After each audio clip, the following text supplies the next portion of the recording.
Hey everyone, welcome back to the arena. I'm MD, joined here by Kobe and no guest. Happy 52nd episode. We release one a week, so this would be a year since we've started Men in the Arena. So we thought we would make this episode a little special in the sense that we'd go back to our roots, if you will. Our first ever time recording was just us two guys here with a microphone in a different apartment, less wall art. But yeah, I think for today, what we'll do is we'll make sure we show our love and our gratitude towards our guests, all that they've meant to us, the conversations that we've had with them, go over some of our top takeaways that we feel we've extracted from this journey, if you will. There's some pretty big highlights that we want to talk about, particularly citing which guest and kind of what that moment was and how it has served us since. For whatever time we have left, we're going to have a lot of conversation in between, maybe some questions towards the end here. But, I guess I can start it off with the thank you. Anytime people take time to conversate with us, it's... Can I say something to start, though? I'm freaking riled up to do this, man. We haven't done this in so long, and I just want to give ourselves selfishly, well, not really selfishly, I think we should encourage just a big pat on the back for just taking the time to reflect on kind of where we've gotten to. Obviously, I'm super, super grateful and thankful and appreciative for every single guest that we get to interview and have a beautiful conversation with. But this is a moment to just kind of step back, reflect, and think about where we've come. And I'm proud of us. I'm proud of you. And so I just wanted to make sure. And I'm riled up to do this. So continue. But I think that's worth noting. Yeah, no, and I'm glad you said that, and the way you said it, it was a bolt of energy. I took a sip of coffee to try to catch up here a little bit, but so symbolic because I did want to start this in a way that is maybe a little bit by surprise here, but I think you'll find a little bit of joy in this. But, just some background on what this journey has been for myself. My number one takeaway that's unscripted, that is aside from the guests and the learnings and all of those things, but it has been a true realization that I've got a really, really awesome best friend in Matt. I think throughout this experience going into it, where I started about February of last year, I reflect on not just that moment, but where was I when I was leading up to that moment. And, Matt, you and I are coming up on, this fall will be about 10 years as friends. And the last 3 years before we started this podcast, I started to really realize, and maybe you had realized it, but there was like legitimate depression in my life. And that, when I was reflecting last night, preparing for this conversation, and I really thought about where was I last year compared to where am I this year, it's a totally different person for the better. But depression was one of those things that I thought was totally in disguise up until recently. And then I thought about, like, why is that? Well, then there's a kind of that cliche. And it's like the first step to it, like facing a problem or solving a problem, is like accepting or admitting that you have one.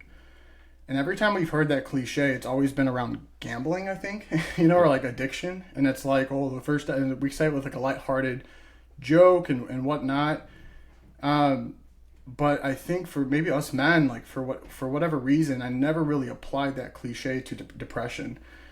And I think it's just so important for anyone who listens. And sorry to start off on this note, but like, I think it's so important that, like, as men, the way we're socialized from a young age, the way that we're brought up, it never once crossed my mind that it would even be possible to, one, be depressed, but two, be able to admit or accept that.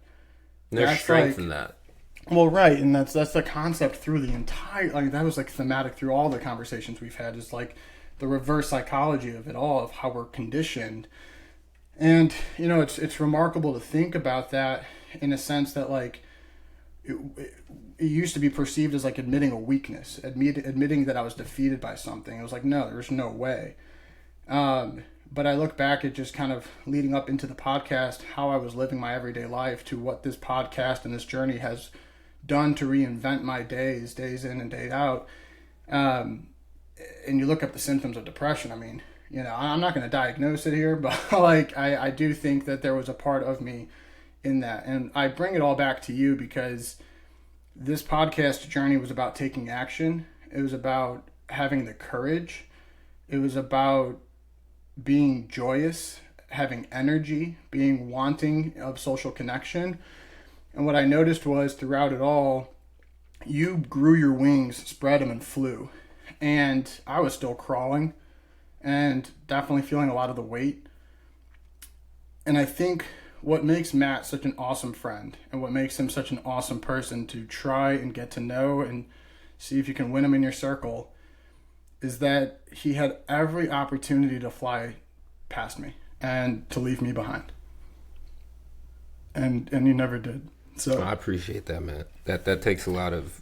So that's why I'm excited about this conversation is like, I have so many learnings, so many takeaways, but not once did I think I would walk into this journey understanding the kind of impact it would have on me. I appreciate you, man. Thank you for that. Thank you for sharing that. That warms my heart, and I hope that goes to show you guys just how much of a bond there is here. And I could not have done this without MD's guidance, without his leadership, without... It's like the Batman to my Robin, or whatever you want to say. Like I can get a little crazy, and I very overly ambitious, and having someone that kind of like keep me in check and think about things. Well, is that really like, can we actually do that in a way that is constructive? I could not have done all of this without these. And honestly, I don't think I've ever told you this, man, but you asked some of the best questions. Maybe I have, but you asked some of the best questions and the most thoughtful questions that every single conversation we have, I'm like, how the heck did you take what that person just said and construct this like complex idea and make it and conceptualize it in a way that the interviewee feels, or the person that we're interviewing feels like, wow, they feel heard, they feel seen. It's like you just connected all these dots in my life, and I think you have a beautiful way of doing that. I want to give you your flowers, man. I could not have done this without you, and I'm just so grateful and energized to be in this chair and to do it with you. I honestly, I don't think there would have been anyone else that would have chose. So I know you're kind of heading the outline here, so you tell me where to go next. I'm ready to go wherever we go. I'm going. Yeah, you already caught me off guard a little bit in the best way possible, so I'm ready to go. Yeah, no, well. Those are all your flowers for the time being, but no, I'll circle it all back, to kind of the takeaways. But I think to your point. And there's real quick though, because that's what I'm just thinking about what just happened. A year ago, MD would not have done what MD just did. So I just want to acknowledge that, because the growth is very, very noticeable. And on the depression piece, lastly. Like, I think for a lot of us men, like, I think a lot of us are depressed or are numb ourselves, so we can't recognize it. Like, I had no idea what maybe now it's a little more recognizable for me because I've done the work on myself to see it in someone else. But a lot of us men have never done the internal work, the inner work to understand our feelings and process them. And so we don't even know. We just take it as normal. So anyway, couple thoughts there. No, I'm glad you said that, and this is, I don't know if anyone knows, we take minimal notes into these conversations, but one of the things I wanted to make sure to touch on was the whole reason why I just shared that, by the way. It's not because we have a microphone and lights. It's because I realized that it's just about everybody, man. Like, maybe not to the level that, it doesn't always have to be at the same level, but everybody is going through something. And, like, I just think about all the men in our lives that are conditioned the same way, who won't even accept it, who wouldn't even admit it, right? And it's not their fault. And I just want to make sure that they understand that there's a different way you can live life. And I'm currently have just gone through that transformation, and podcast is a part of that journey. But first takeaway, again, and as a segue here, when I think about all of the guests that we talked about, everyone has their story. And that was so apparent to me because we're catching these guests, some of them at like their high, at their peak almost, right? And maybe not a peak, but like on the come up. They're living life. They were happy. They were energetic. And when you got to know these people, somewhere along the lines in their life, there was something that happened. There was a rock bottom. They were up against a wall. They lost a sense of self-worth. They didn't feel worthy of love. Like, and I just thought that that was such an important takeaway. It was like, didn't matter if you're like the best-selling author right now or like former Navy SEAL, or like everybody went through something. And I was like, I found like a sense of community in the world. I felt like a sense of connectivity to the people in our world here, because if you think about it, we spoke to a diversity of race, gender. It didn't matter if you were a man or a woman. It didn't matter your age. I mean, we spoke to like, I don't know, maybe teenagers, and then somebody who's probably in their 70s, 80s, everybody in between that. It didn't matter your culture, your religion, your faith, your belief system overall. The one thing that was kind of a common denominator is that like everybody is going through something or has gone through something. And at the same time, it's like we all have our story, but at the same time, nobody has our story. Yeah. It's like our story is like uniquely our own. And so like I thought that was just like a really cool realization thinking back. That's cool, because that kind of ties into one of my key takeaways, which is which Hector said. Shout out Hector. I'll make sure that he listens to this, because it's really stuck with me since, is that everyone's purpose on this earth is to serve, is to help people in some capacity. And how we do that is unique to ourselves, and it's unique to our story. And my story is different from your story, is different from whoever else is listening to this story. And when you're able to find what it is that makes you unique, what is your gift, like what have you been gifted in this world, and allowed yourself to feel, to hold, to give yourself the space to embrace, that's what makes life fulfilling. That's what makes life worth living. Like figuring out what that gift is, and for you, we all have them, and then applying it to help other people, turning pain into purpose. Like that's to kind of segue in there. And first, and on your point, like what I gathered from that too, which I agree with, is like you have all these titles. Like we have best-selling authors, we have transformational speakers, we have executive, like you name it. We've got all walks of life, and at the end of the day, these are just human beings with the same struggles, with the same, negative thoughts, challenging thoughts, bad days that you and I have. And when we realize that we are so much more connected than we are and similar than we are dissimilar from each other, like there's a great bond in that. There's great power in that. And that was super realizing for me. I don't know if you have any response to that, but like my point was, I was going into kind of turning pain into purpose. Do you have anything before you? Well, I mean, just like that bond that you're speaking about, it's beyond just like that virtual. We did most of our recordings, I think, virtually. It's like beyond just like the person in the screen. It like trickles into everyday life. Like I felt a sense of connection to the everyday stranger on the street now. Like the person handing me a coffee at Dunkin', the person greeting me at the front desk of the building, the person at the gym that's letting me through the elevator, whatever it is. It's like I can just see somebody as a human being who I know has gone through or is going through something, and that's the thing, you don't know what it is, but you just know that it doesn't matter. Exactly, and it's all relative, and that's another takeaway, right? It's like it all ties together, but yeah, that bond radiates throughout the universe, and that's empathy. Like that is true empathy. And I mean, I love connecting. I don't care who you are. I don't care if you're a waiter, a waitress. I don't care if you work at the front desk. Like I'm going to greet you as if you are, maybe not Mark Cuban because I'd be starstruck, but outside of that, like I'm going to greet you just like anybody else, because I'm no more important than you are. Like we're all on a level playing field here. We're all imperfect. We all have struggled. We've all failed. We've all made mistakes, and we're just trying to get through life. Life's hard. So I think that's a great takeaway, and it kind of segues into one of mine, which is what I was saying, which is turning pain into purpose. And I think if you're able to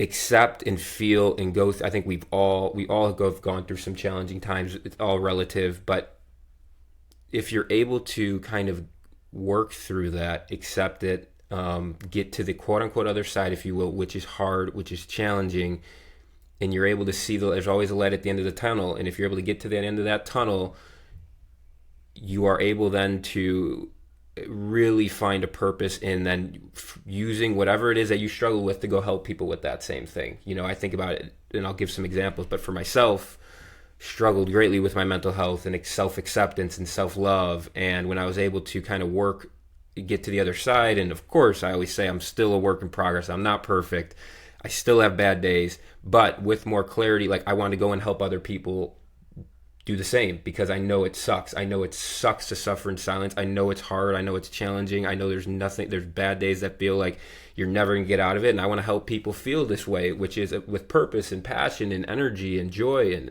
all those things. And so that's my example, but we've had other examples on the show. I think about Wes Patterson, which struggled his whole way, who we had on the show, I forgot, maybe episode 7 or 8, was overweight his whole life growing up, was bullied for being overweight, then eventually had a girlfriend, had a kid with her. She then broke up with him and had an affair because he was overweight, or in her, that was how she rationalized it. What did he do? Well, obviously he hit rock bottom, but he got out of it eventually.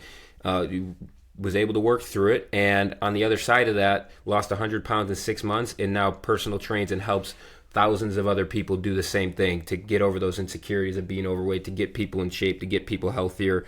That's one example. You know, think about, who I'm sure we're going to talk about later, Will Plaglakis, loses his father to suicide and is now on a mission is getting a major in psychology to become a psychologist and specializing in suicide prevention. Clayton Echard, who was on The Bachelor, hits his rock bottom moment, you know, when everyone's watching him on The Bachelor, and he kind of just crumbled, used that, and is now a mental health advocate. So there are just so many countless examples of turning that one's pain into wisdom and ultimately purpose. And when you're able to find purpose in your life, I think that's where life gets really, really exciting. Yeah, I mean, you shared it yesterday in a piece of content. I think it said, your gift plus helping people equals your purpose. You know, that's like as simple as you can make the equation. But to figure out maybe what your gift is, it turns out to be, I guess, what you are most motivated or passionate into getting into. And a lot of that can stem from the pain that you mentioned. So, you know, I think Wes is a great example. The guy's like Mr. Olympian, you know, he's like a bodybuilder now, and looks phenomenal, and I heard he's got a pretty cool back workout. Yeah, you'll see some of that guys. But no, I think that's a big point there, and you know, for me, it's starting to serve myself, because a lot of what I struggled with was really figuring out my health and taking care of my health, and being authentically aligned to that value. And you know, the next step from realizing that has been like the courage to kind of go into trying to become a certified health coach, you know. And I really want to, now I'm at a point now where it's like, I'm going to figure this out for myself, but now I also want to help others, and I also want to help people who are also struggling with the grocery shopping and the fridge and the relationship with the food, and like the understanding between the physical, the mind, the emotional, and the spiritual holistically, how to just be healthy, you know. And like, it's very similar to, I think, the purpose that you're driving right now, which is like, we've been in pretty bad places in life, and it's like we understand that there's more to this one life that we've got, depending on what you believe in. But now it's like, let's go share it in abundance. And I think that was one of my other takeaways, is that like, love is just so abundant, and that was something that kept popping up throughout our conversations, which is like, healing is a journey. And then like throughout that journey, when you get past a certain point, you've got this like abundance of energy and love that you just want to give out into the world.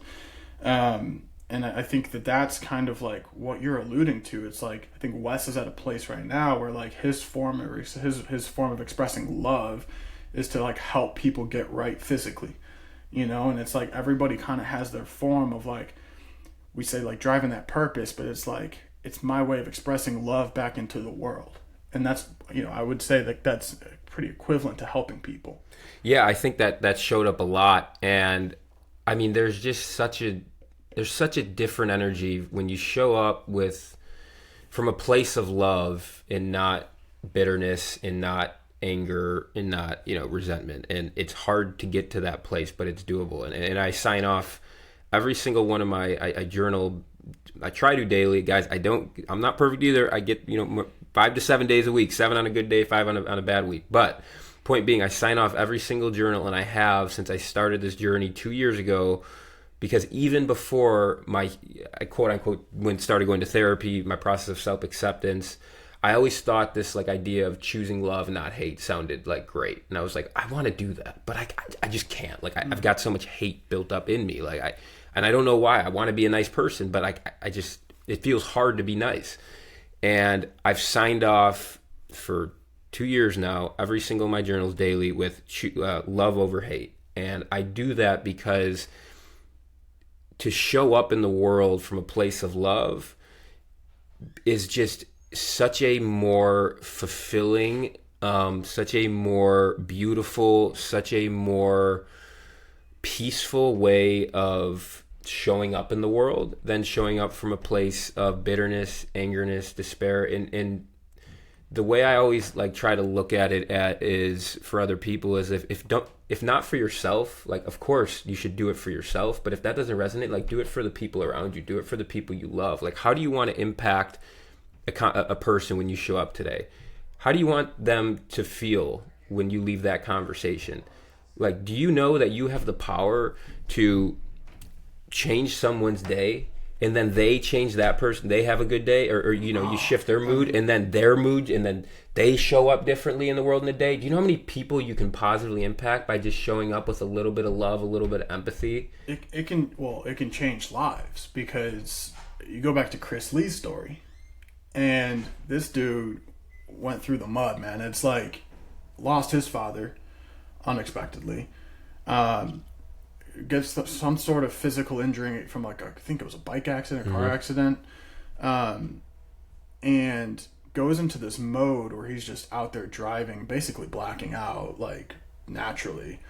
And a couple strangers from the Waffle House, the workers at the Waffle House, bring him in and basically say like, hey, you can sit here as long as you need, like we're here for you. And like that was love, and it's like you think about where Chris was then in his story to where Chris is now, helping people.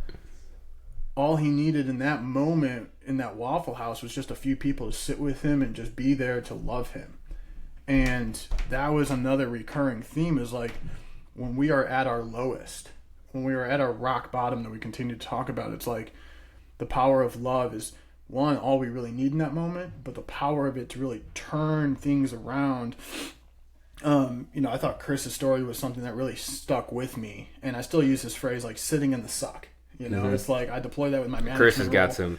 Chris awesome. Is now a business coach of mine, guys. That's how much Chris has impacted me. So, yeah, Chris Lee, again, Dr. Chris Lee on Instagram, amazing content. Do follow him. But when someone's having a tough time, I just hear his words in my mind. It's like, just sit with them in the suck, and like just sitting with them. The power of our presence, like our innate abilities to just connect with people and uplift them through just being there with them. So like when you say like it can change their day, damn, it can change their lives too, Good example yesterday, like some lady like sneezed in the grocery store, and I was like facing the other way, walking away, and I was like, bless you, and she just wasn't expecting it, but you could tell like in her voice, she was like, oh, like thank you so much, like I think I did that twice yesterday. One in the gym, people were just sneezing around me, and I don't normally do this, but I was like just saying bless you to people. I wasn't even looking at them, which was kind of weird. I should probably like look at them and be like, bless you.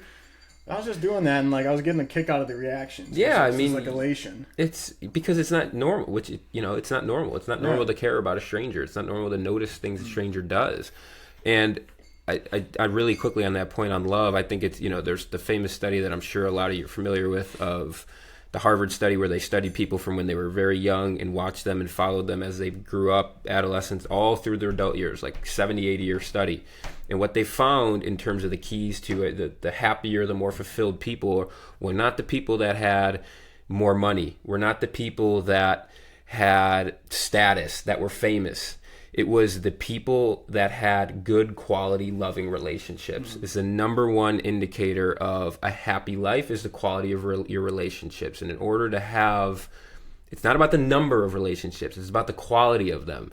Because I relate that back to myself, and like I on paper I had it, and I just was creating this is why it's fresh, because I was just creating a post about this today, very fresh. Like I had a bunch of friends on paper, like people, I was a popular kid, bunch of friends, oh, Matt's this, Matt's that. but I didn't feel connected to one of them. And I remember telling my therapist, like, I admire my sister's relationship with their roommates because it seems like they just can talk to each other about anything. It actually seems like they're really like, they know each other and they really love each other. And I don't feel that. And the first step to that, guys, is get connected to yourself. You cannot connect to others if you're not connected to yourself. So who are you? What drives you? What are you passionate about? And then, only then, you have to be vulnerable, like friendships or work. Can you connect with another individual? And that feeling, that social, that genuine connection, human connection, is so powerful. And it kind of ties into another one of my takeaways that I got from that I've gotten from this show, because I feel like it comes up so much, is that you are a product of your environment. Yeah. And the importance of your environment in ultimately how successful you are, however you define success, the direction you want to go. You're an average of the 5 people you spend the most time with, whatever you want to call it. I mean, it is probably for me the number one theme that has come up for all these different quality. Like, we've had people from so many different quality places of life that are doing different things in different parts of the world, like you said. And I've seen in my life too. I mean, the quality in not even who you surround yourself, but where you surround yourself is just so important. It's so empowering. Yeah. It was kind of one of my first questions for you that I wanted to ask. It's like, now that you've learned that, it was one of my takeaways.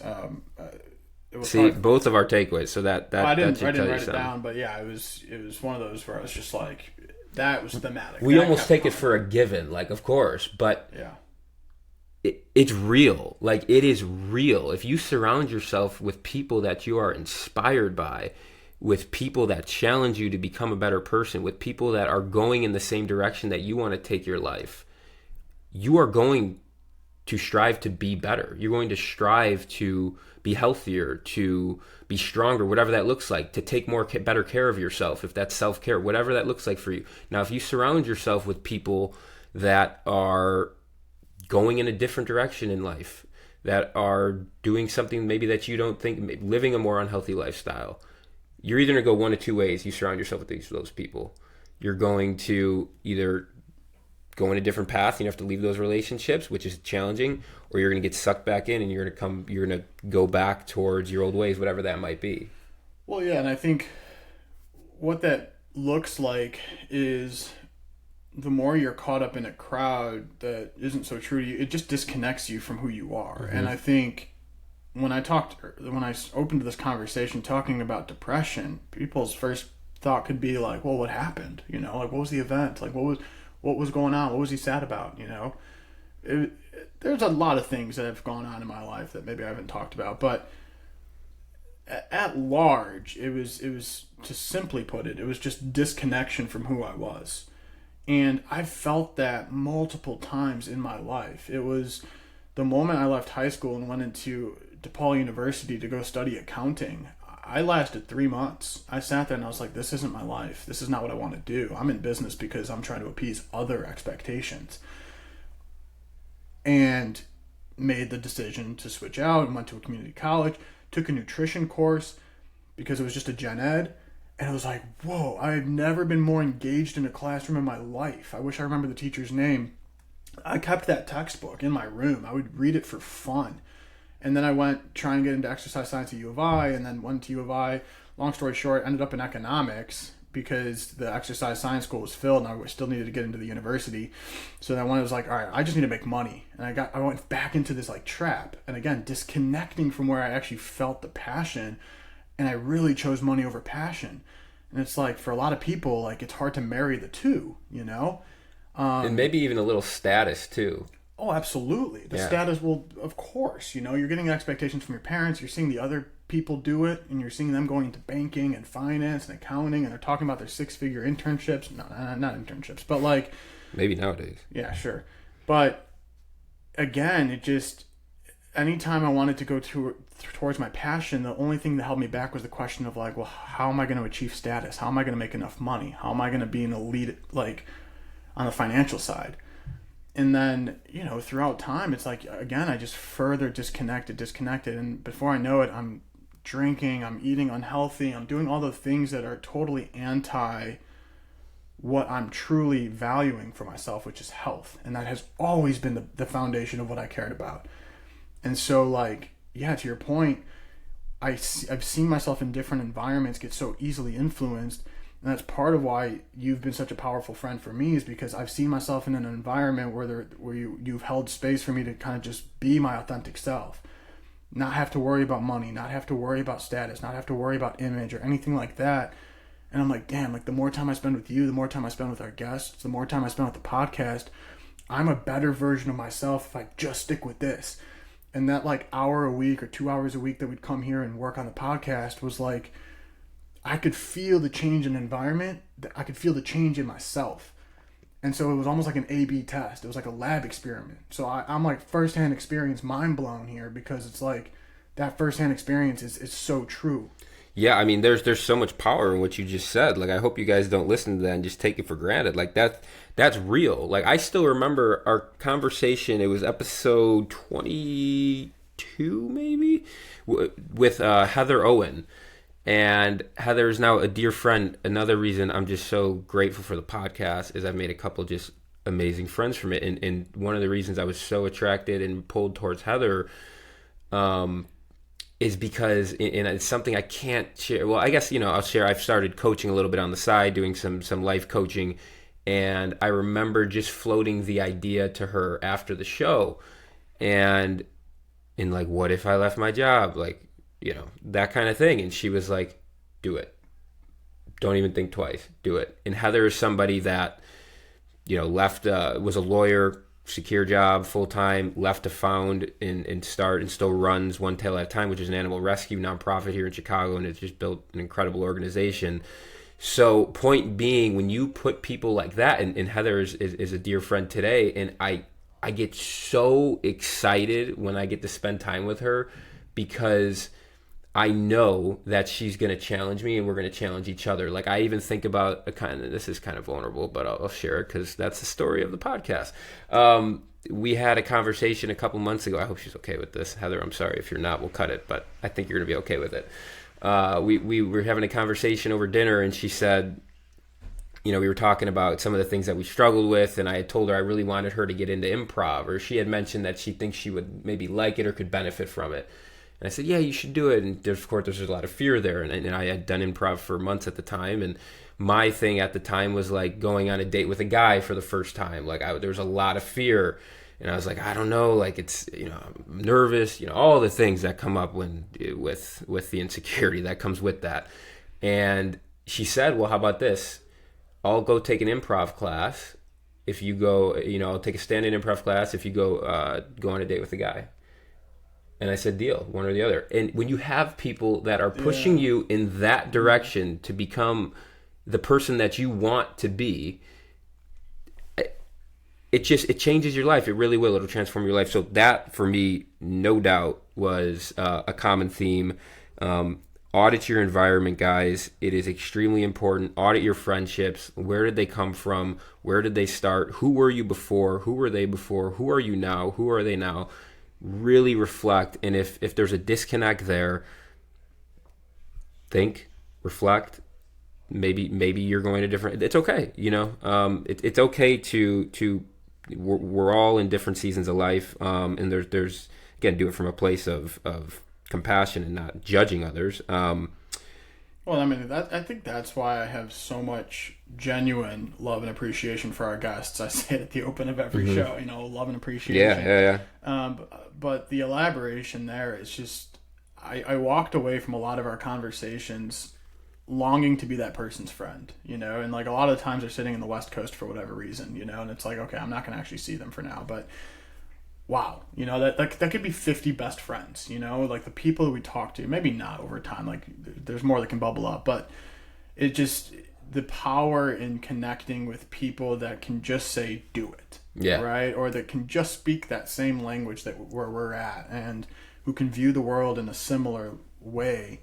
There's a great power in that. And, again, I just think about going back to my life. It was like, this was an hour or two of like reprieve, it was just like, come in here and like having a super energetic conversation with somebody who just gets it alongside you, and like the splash of this environment in an otherwise pretty gray panel of life was enough for me to just want more and more and more. Yeah, and then it helps me kind of take awesome. the steps to really like plant my own seeds and grow my own like colorful Yeah, garden. so why don't we transition on that to like where, and I'll go after you, but where MD was and where MD is now. You know, we started the podcast for reference like about a year ago today.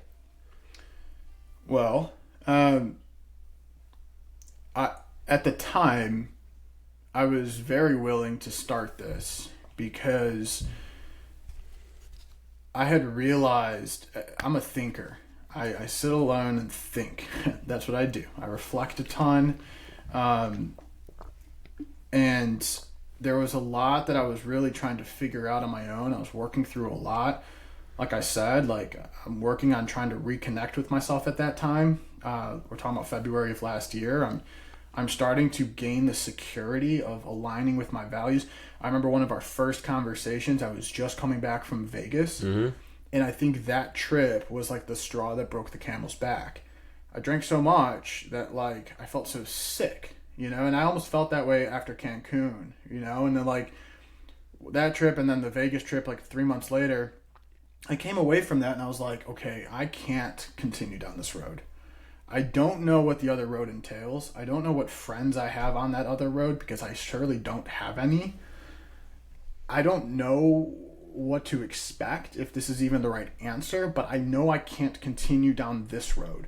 So the moment you and I are having these conversations and we both think of the idea of like, let's start a podcast, like these conversations might actually be valuable to other people, I was like, sure, you know, like if that's the first step in this road, let's do it, because I know that I need to like make a change. I just don't know what that is exactly. And so that's where I was. I was willing to just about try anything because I was pretty much at a point where I'm hitting a reset button and I'm like, I'm not going out anymore. I'm not drinking anymore. I'm not, you know, trying to binge eat as much anymore, do any of that stuff. And I'm like, I really want to like reconnect with health. Where I am now, well, a month from now, I think, sometime in March, I didn't keep the exact date because it's not terribly important, but a month from maybe today, let's say, I'll have been fully sober. With ease, by the way, because again, it's just one of my values. I'm just connected with From myself. alcohol. Yes, from alcohol. THC, we're on 3 months, 4 months. But I think it's important to share that. Yes, I think it's an important yeah. distinction. I do want to. Yeah, THC was more so 4 months, I want to say, but yeah. I mean, slowly but surely, I just started to like really clean out the body in some way. So where I'm at today, gosh, How do you feel, this. and how do you feel getting sober from alcohol, like, and THC, you know, yeah. I mean, has that's impacted that's you? like the first question I get asked. But no, I know where you're asking it from. Most people are like, how do you feel? Like, is your skin cleared up? I'm like, oh, I never had acne, but how I feel, I don't feel anything, I don't think much physically different, but I feel so much more connected to myself. I feel much more living my life. I feel more in control of my life. I feel confident. I just feel so confident that essentially, you know, it doesn't matter what the judgment of my lifestyle is. You said a year ago I would never be able to say the things I said at the start of this conversation. 3 years ago I would never be able to put down the beer. Like, it just, not because I didn't want to, but because I couldn't stand on my own 2 feet with all the judgment that kind of comes with that, you know, and you get it in like a playful way too, even in the workplace or whatever, you know, it's like, oh, you don't drink, like just water, and you know, all those things. So, you know, there's just, I don't even think about it. It's just my lifestyle, you know, and like, I think that's the biggest takeaway for me of this, of that point in my life, which is just, it's not just the action or the behaviors, it's really accepting that identity and living it out. And then the universe kind of takes care of the rest. So how I feel is all of those things I just mentioned.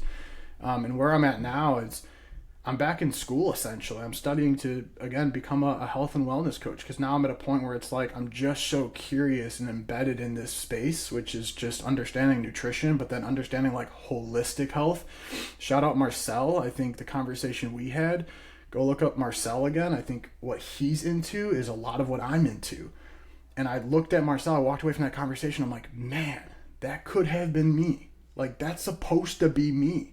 I see so much of him in me, but like deep down, like tangled up in all these weeds of like an inauthentic self of my own. And so, and I noticed the energy you had in that conversation. I was like so pumped different. to talk to him. Yeah. I almost just stepped away from the mic and was like, I'm gonna let MD have this one. I still got to hit up Marcel. Like that's on me. Like I want to socially connect with people. I'm not very proactive there, but like he would be one of the first people I hit up and be like, hey, I need to spend more time with you. Because you and me, we see the world the same. Like, we hate plastic. We want to get into the red light therapy and all that stuff. Like, people are going to call us crazy, but that's where I'm at. So I just have the confidence, security to go and do that. I feel amazing. I'm just, a different version of myself a year from a year ago.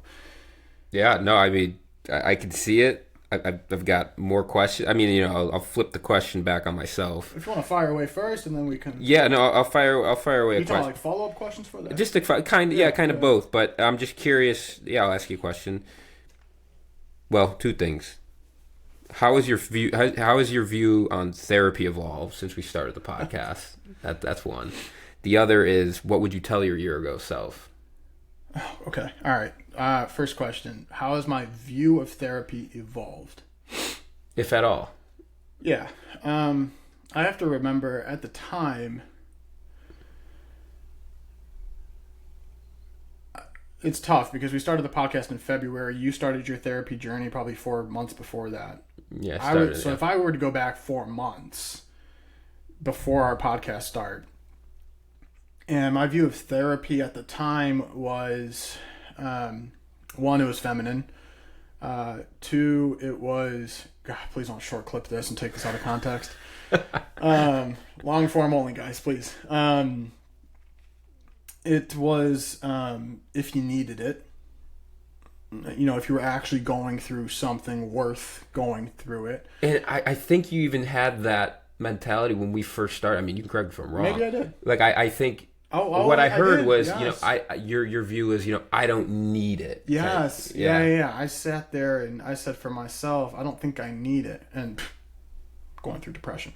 And so, yeah, I mean, that's right. Like that's why I asked ego the question. That's a great question for me. I didn't even realize. It was hard for me to recall exactly where I was mentally about therapy.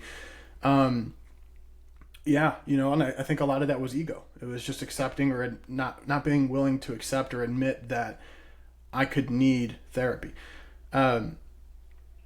Still haven't really gone into it enough. I've tried it, but as of today, I view it as an awesome tool. Like I view it as something that I'm much more of the camp that it's much like a personal trainer in the gym for your physical. Like go and take care of your mental.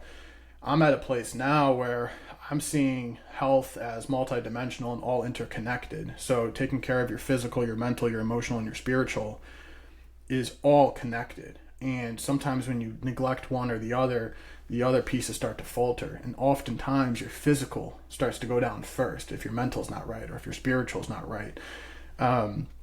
Because it starts to affect the food that you're eating or your physical activity in your day. And so if therapy can help pick up any of the pieces around, in your multidimensional health scope, go and do it. I mean, there's no need for an ego there. I think, and that's the biggest thing for me is I think the ego gets in the way, and the ego says, I can do it on my own. Mm-hmm. And you know what? That may be true for you, but if I can do something with the help of a professional in 6 months' time, relative to 2.5 years' time, figured on my own. I mean, time is the most valuable thing we have on this earth. We've all got the same amount of it. Tomorrow's not promised. If I can do something in a shorter period of time with the help of a professional, and of course it's accessible to me, and assuming it's accessible to you, why the heck wouldn't I do it? Well, it should. First of all, it should be even more accessible than it is today. Yeah, it should be subsidized federally. It should be in schools. It should be a part of curriculum. Like counseling should be something that like you encourage of kids to go and like almost like they do study hours to catch up on homework. It should be like, hey, 30 minutes to go sit with somebody and just talk about how you feel. You don't have to label it any certain way to scare the parents, but like you could put it in school. You could, with what they're putting in the school system today, like you could put this in there. You know, like this should be something. But again, don't get me started, but like that's in the war with Big Pharma. I get it. But like it should just be part of your life. You have physical education in the curriculum. We've talked about this. Where's mental education? Yeah, and I think, and I just think about like for people that have that mentality of like I can do it on my own. Even if it takes me longer, well, I still did it on my own. Well, let me ask you this: when you're on your deathbed, are you going to have an award, or you plastered on you that says he figured it out, quote unquote, and we can go into the whole on your own, whether it's on your own or not. But the point being, are you going to have an award that said he didn't go to therapy and he quote unquote figured it out? Is that going to be something people say about you? My point being, it's okay to ask for help. It's okay to get help from somebody. I mean, it's no different than having a personal trainer when you work out or having a life coach. Like, you're still admitting that I'm getting support from somebody. Yeah, and help meaning like you're just helping learn. Uh-huh. You're helping grow your intelligence of yourself. Yeah, you're still doing the work at the end of the day. That's what people don't understand. Well, I didn't understand when I started therapy. It's not like help me get out of bed or like help me be happy again. Like those are the byproducts. Like that's the result of being more emotionally intelligent. Something that us men largely are just stupid at. We're like, go get an education in this. Whether it's studying psychology or talking to a therapist, like you want to make it tailored to yourself. It's like you should learn about how to exercise. You should learn about the food you should be consuming. Well, much like that, you should learn what fills your spirit. You should learn about the health benefits of expressing emotion, of understanding emotion. So when we say like get help, it's like no, just like get educated, get help learning about yourself. Get like, guidance is really what yes. it is, because at the end of the day, the big takeaway for me with therapy is like you're still the one doing the work, and you can go into 20 therapy sessions and get nothing out of it if you don't do anything with what you learn about yourself through the process. So the work still has to be done by you, and if I can expedite that through the guidance of someone that is trained to somebody, actually Clayton, another guest, said this so beautifully, therapy is guided mindfulness, I think he said. Is that what he said? Something mindful, right? Guided mindfulness, I think. Yeah, that sounds right. Something like that, which is if it's not right, it's right now. That's what feels right in the moment. It's improv. It's right.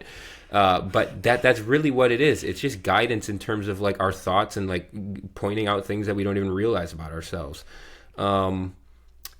I had the other question to answer. Yeah. Well, what I told myself a year ago is prioritize this. I think a lot of what I talked about with you growing your wings and flying and me still crawling, like you really bore the brunt of the weight of standing this podcast up. And that's not lost on me. That's not shouldn't be lost on anybody because I'm saying it now. But I'm very hesitant. I'm very calculated. If I don't see a clear blueprint as to how something's going to work, I'm very cautious stepping forward. But also that's just a lack of courage. It's a lack of taking action. If I could go tell myself a year ago something, it'd say, match the effort. This is going to do so many things for you that you don't even realize. Because at first I thought I was doing this just for the guests. I thought I was doing this just for anybody who can get so much value from the conversations. What I had no idea about was just how much it would do for me. And then in turn, it allows me to show up better for the guests and show up better for the followership. So I see this thing continuing to go, and like that's what I would tell myself a year ago. Yeah, that's probably like, damn it, like why'd you wait a year? But just start. I mean, that's what you're saying. Just start. I mean, it's relatable to the podcast. I mean, we just started. We started somewhere. Like you go watch our second episode. I mean, we had a whole episode we recorded, and then we found out we were on mute the whole time. So we had to re-record. We've had to re-record episodes. We failed, quote unquote, failed. Our first quote unquote studio was not a studio. It was the aesthetics were not good. The quality, the sound was not good. The audio was terrible. All things, if I look back at it now, but we started somewhere. You have to start somewhere. You're never just going to start and be an expert at whatever it is, especially when it's something new. And that's, I think, such a good message is put in the effort and just freaking start, man. I've got one more person to shout with a takeaway, and then let's get back to any sort of questions. Will Plagakis, you're a beautiful human being. Anyone who has Instagram, follow him, please. I loved his can't compare traumas piece. I know we kind of touched on it, but all of it being relative. He had gone through one of, I would imagine, one of the worst, relatively worst traumatic events in losing a father to suicide. And Will shows up in the world showing love. And I asked him specifically, I said, how do you go about life when people around you are complaining about stubbing their toe? You know, and showing up negatively because of events that don't even stand up against what you've had to go through. And I'm putting him in this position to compare, right? And he says, I have to show compassion and I have to be empathetic towards those people. And it wasn't I have to, but he's like, I am. You know, he's like, I have to understand that everybody's going through a different journey and trauma is relative. And what a mature thought that really landed and stuck with me. And it just speaks testament, I think, to the character of him. And another piece to his story was also forgiving his father, you know, and that was so large, which was forgiveness. It was kind of a topic that we didn't get so much into throughout our conversations until more of recent, but the takeaway is how much forgiveness heals the forgiver.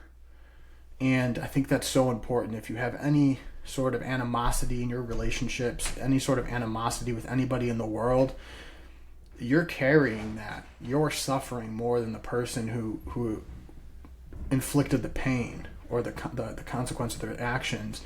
And so it's really on us to find it in our hearts to continue to understand that love is the answer, but then also to understand how freeing it is, how healthy it is to lead with forgiveness and to forgive those who caused those events on us. I have nothing to add there. I mean, that's just a great point, and Will is, like a lot of our guests, just an incredibly strong person. I mean, we're coming up at 50 minutes here, so we're going to try to keep this, I don't know, say 90 minutes. Like we'll try to keep this an hour 20 maybe. We'll do it a little longer for you guys, maybe more for ourselves. But in any event, I will share. Matt, where are you before and where are you now? Okay, Matt's going to answer that question. Man. No, it's all good. It's all good. But also, what would you tell yourself a year ago? I would tell myself a year ago, Yes. which is a lot of this, probably a lot of the same that I needed to hear, which is true throughout my life, which is listen to your gut. Be honest with yourself. Like, if deep down you hear a voice, you know, your intuition, not that like inner critic in your head. There's a difference, the ego, but like that true from a place of love, that thing that you know you deserve, whatever that might be. Listen to it and go and follow it. Like, face your fears. I don't want to say follow your fears, maybe. Like, fears should really act as a moral compass. There's a reason, and if you really reflect on like why it is that you fear that thing and what's on the other side of that. Like, are you scared at how good something might be? Like, do you not think you deserve that level of love and whatever it might be? Like, I you know, certainly for me. And so you just dropped a bar there. You said, "Don't face your fears, follow them." I mean, that's a quote, man. Guys, I mean, you really should. Like, they're telling you something. There's something there. So many things are like in reverse. You know, it's like, don't face your fear, follow them. I mean, we have to like really rethink a lot of our concepts. And there's a power in rethinking and reframing different concepts. You know, life's not happening to you, it's happening for you, stuff like that. We don't have to do these things, we get to, and I really try to embrace that failure is opportunity. Yeah, I mean, it's like, what? Everyone's that's so cliche, but it's true. Where Matt was a year ago, I mean, you know, I'll be pretty quick, but Matt a year ago had, you know, I started my journey with therapy and self-acceptance maybe 6 months prior to starting the podcast. So February at this time a year ago, I was really, really proud of myself, I would say. I was really proud of what I had overcome, that I had, you know, accepted myself, you know, my sexuality, accepted who I was. I definitely, and I'm still working in a place of like fully loving that part of myself, but I certainly love it a lot more than I did a year ago. But I was getting to more of a place of self-love. It was a journey. 2023 was a journey for me of self-love, of self-discovery. 2022 was more self-acceptance. Once I accepted, which, like, you know, so cliche, the first step is accepting. Like, once I accepted my reality and that I couldn't change something, it's like, that's when my life started to transform in ways that I never thought were possible. So I was really proud of myself. Most impactful moment, we're going to go through maybe one or two of them at this point, but for me, is selfishly coming out on the show. It wasn't a plan of mine. I did it on the second episode more as selfishly for myself. I didn't want to hold that weight that I felt I was still holding of, I'd come out to certain people in my life that I cared about, but I just wanted it out there, kind of not move past it, but like, this is who I am. And that next day, after we released that podcast, I think was probably the highest I've been on life. And I don't think I'll ever match that sort of euphoria, that like bliss from at least externally. I think you'd still find it from within, but externally, I mean, the overwhelming amount of support and love and that I got, I was just, and I didn't even realize at the time, I thought I was so high on life, and I'm so appreciative. I mean, my life has changed in so many beautiful ways since then. And just a really fun, a really challenging, I still go through sessions in therapy, and I'm like, life would be easier if I was straight. And I told my therapist that, like, yeah. And I'm like, but then I have to think about it. Like, would I be sitting where I'm at right now in this chair talking to you? No, I wouldn't. So still hard. I still struggle with it. I share that because I'm not perfect. I know I'm full of joy and gratitude, and I really am. That's really me now, but I still struggle, and I want you guys to see that. Today I'm an improviser. I did 9 months of improv. I coach on the side. I coach people. I post a lot more content on personal development, on mental health. 51 podcasts in, about to be 52. And I would say I'm just a more authentic version of myself. And that's really what I'm striving towards in life, is really to just become more and more aligned and true to myself. And when I do that, I feel like I'm going in the right direction. And the universe has a funny way of kind of rewarding you for that. And so I just try to lead from a place of love in terms of how I show up. And it's been a fun journey, man. It's been a lot of ups and downs that I know a lot of you guys don't see, but that's me today. All right, so opposite of what advice would you give to a year ago self, I want to know, when you see yourself 15 years down the road from today. Okay, be 43. Sheesh. Young. 43 years young. What do you describe what you're seeing in that person? Oh, wow. That's like a guided meditation that I'll do when it says, visualize your future. I mean, I don't know, man. I don't know whether I'll be with a man or a woman. I'd like to think I'll be with somebody, and it'll be just the most true, authentic, loving connection there. I just view myself around people that I care about, that I love, my family, close friends. I don't know who that'll be. In a space where I am serving other people, which obviously fills my cup up, where I'm healthy, where I'm living the lifestyle that I feel like supports me, which is one of movement, which is one of eating healthy, which is one of being around people that are healthy, which is one that really just involves a lot of close, real connectivity with other people. I mean, that's where I thrive. I thrive on social connection, like genuine connection.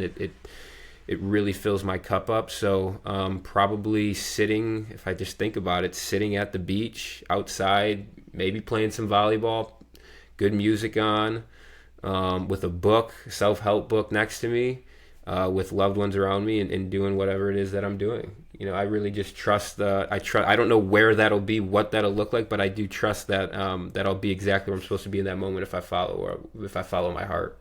I love that. My other question, you answered it, but it was kind of two-pronged.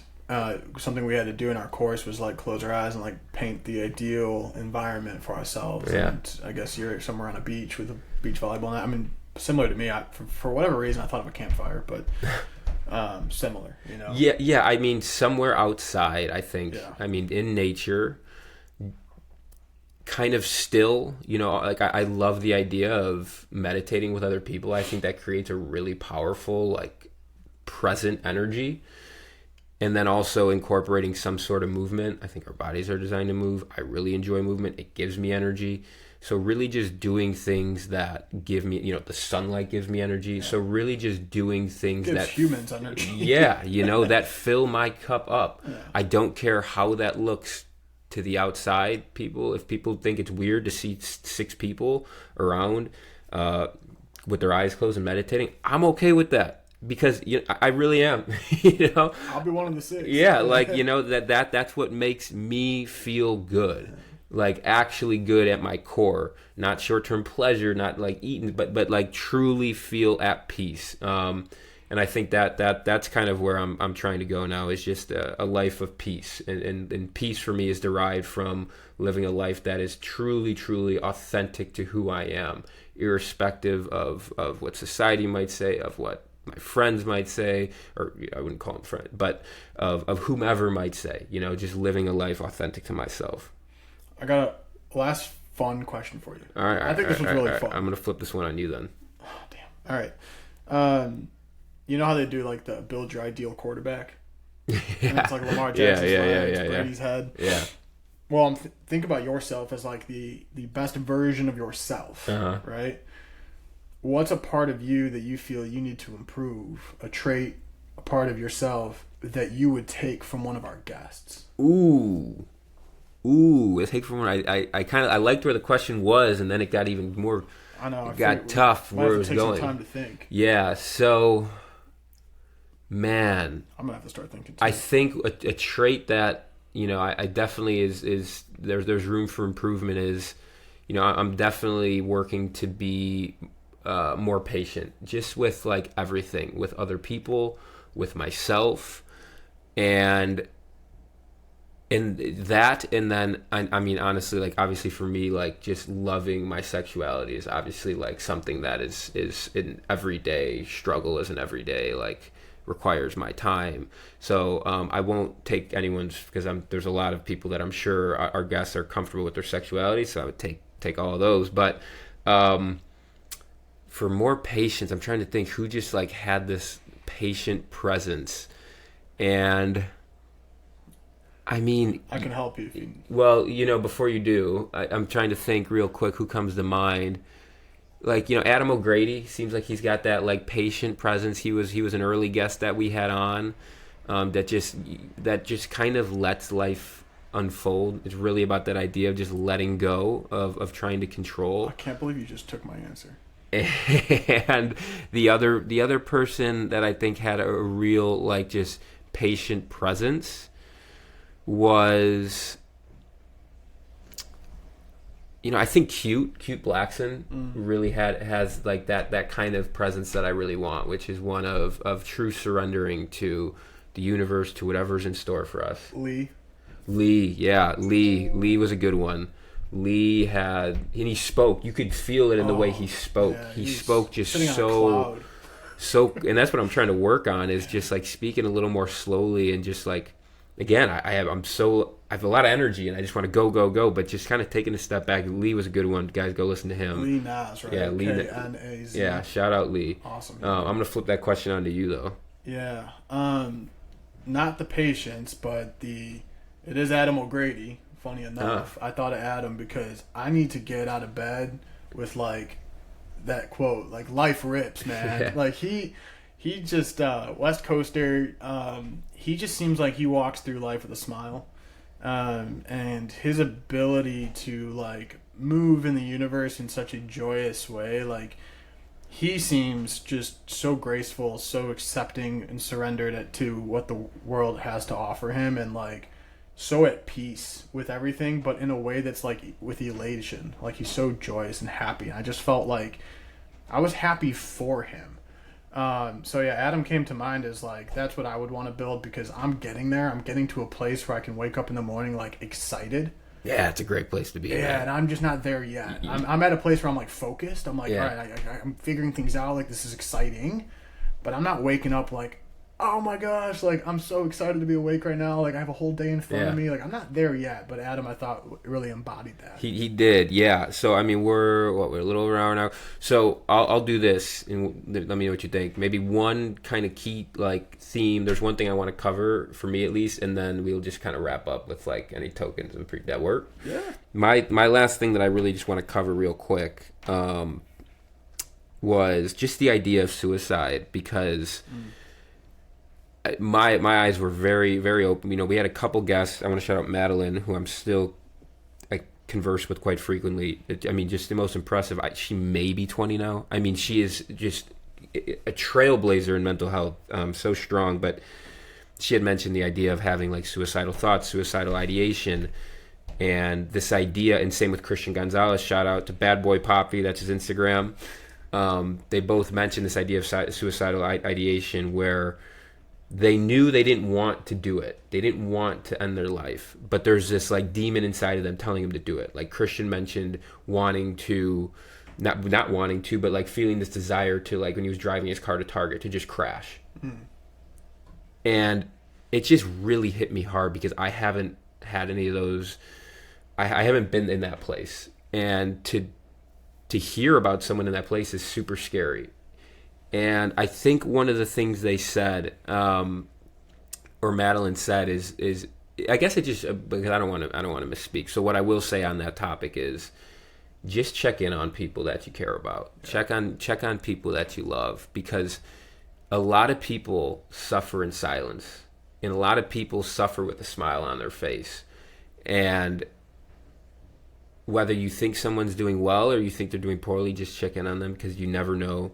That was just something really powerful, and you know, those are people that are still alive. Thank God. There's also people that, you know, people like Chris Lee, who lost his father, Will Puglakis, who lost his father. I know there's more that people that have lost friends or loved ones to suicide. It's unfortunately been somewhat of a theme on our podcast with our guests, and I just think it's a super important topic that that really needs to be, there needs to be more light and awareness around it. Yeah, awesome message. It just shows the severity as to how bad things can get, and to what extent. And that's a permanent decision, unfortunately, that has lasting impact and broad impact. Primarily, though, check in on yourself. You know, and yeah. That's how we started in full circle towards the end of this conversation, is like, thank goodness I've never even been close to something like that, but you do have to check in on yourself, but be real with yourself and be so honest with yourself. Be willing to admit and accept whatever it is that is within yourself, and you know, that could be a first step. So yeah, no, that's great. I'm personally, I'm good. You got anything else you want to share? Anyone else you want to shout out? I'd love to shout out every single guest. No, I really would. I'm so. I think that's a fair note to end on. I don't know if that's like morbid or not, but it's important. But we ought to just end how we start, which is, again, if you're listening to this, love and appreciation to anyone who's made it to this part of the podcast, anyone who's going to continue to listen in and show their unwavered support. Yeah, and I would just say thank you all for listening. If you do listen, reach out. It means the world. I want to hear from you. It fills my heart, so it warms my heart, fills my cup. And just thank you to our guests. Thank you so much, especially those early on when we had no reason you had no reason to say yes. There's nothing to build off of. You have nothing to see. There's nothing to show for. You know, Elena Gotti, my sister. I mean, that was such an impactful movie. Adam O'Grady, Wes, all those people that came out. I mean, I'm missing people. Shiloh, like Mike Solon, like you name it. But thank you to every single one of you for coming on and giving us your time. So much wisdom. There's so much I've learned from each and every one of you. I've taken something, whether it's a learning, whether it's a friendship. I've taken something from each conversation, and I just want to say thank you all. Both our audience and our guests so much. We're going to sign off here. As always, we'll be back with more amazing guests. I promise we got some fun things in store for 2024 and going forward. We'll see you in the arena.